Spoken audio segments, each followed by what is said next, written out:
তা তোমাদেরকে আজকে আমি যে ভিডিওটা শেয়ার করছি, এই ভিডিওটা হচ্ছে জানুয়ারি মাসের ওই 9-10 তারিখ নাগাদ ভিডিও। শীতকাল ছিল, তা অনেক লেট হয়ে গেছে আপলোড করতে, আপলোড করাই হচ্ছিল না।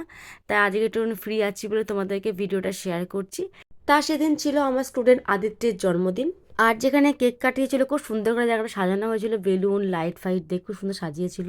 আর আমাকে বলেও দিয়েছিল 8:45-টার মধ্যে চলে আসতে, আর ফোনও করেছিল, কিন্তু আমি টাইম মতো যেতে পারিনি, যেহেতু আমার পড়ানো ছিল, সব দিক সামলে তবে যেতে হয়েছিল। তাই হয়েছে বৌদি আমার স্টুডেন্টের মা খুব সুন্দর সেজেছিল, খুব সুন্দর লাগছিল। আর এদিকে আমার স্টুডেন্ট এই যে খেলতে ব্যস্ত, এই যে ও বাবা খেলতে খেলতে পড়েও গেছে। আর সেদিন ছিল এরই বার্থডে, তা সেদিন এর বার্থডেতে আমি গেছিলাম। আর বার্থডে কাল থেকে তো খুঁজে পাওয়া যাচ্ছিল না, সব সময় সবার সাথে ব্যস্ত ছিল। আর পড়ে গিয়ে খুব কাঁদছিল, কেননা সবার মাঝখানে এরকম পড়ে গেছে, ওর খুব লজ্জা লেগেছে, কান্নাকাটিও করছিল। তা কান্নাকাটি করার পর এবার চলে এসছে এবার নাচতে।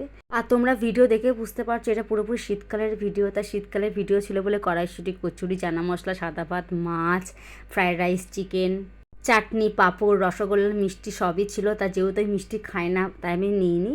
তা যখন খাওয়া দাওয়া শেষ করি তখন বাজে মোটামুটি 10টা 15-20 তো হবে। আমার বাড়িতে লেটই হয়ে গেছিলো, যেহেতু লেট করে এসেছি তাই লেট করেই বাড়ি গেছিলাম। তা খাওয়া দাওয়া শেষ করে তারপর বাড়ির দিকে রওনা দিয়েছিলাম। আর আমার পাশে বসে যে ভাইটা খাচ্ছে, ও আমাদের বাড়ির গলির সামনে যাবে বলে আমি ওর সাথেই বাড়ি ফিরেছিলাম। আমার বাড়ি ফিরতে কোনো অসুবিধা হয়নি। তারপর খাওয়া দাওয়া শেষ করে বাড়ির দিকে রওনা দিয়েছিলাম এই ভাইটার সাথে। আর ভাইটা এতটাই ভালো, ও আমার সাথে যাবে বলে ওর মায়ের সাথে যায়নি, যেহেতু আমি বাড়ি যাবো একা। তারপর দুজনে কথা বলতে বলতে গল্প করতে করতে চলে এলাম। তারপর ভাইটা বাড়ির দিকে রওনা দিল, আর আমি আমার বাড়িতে চলে গেলাম।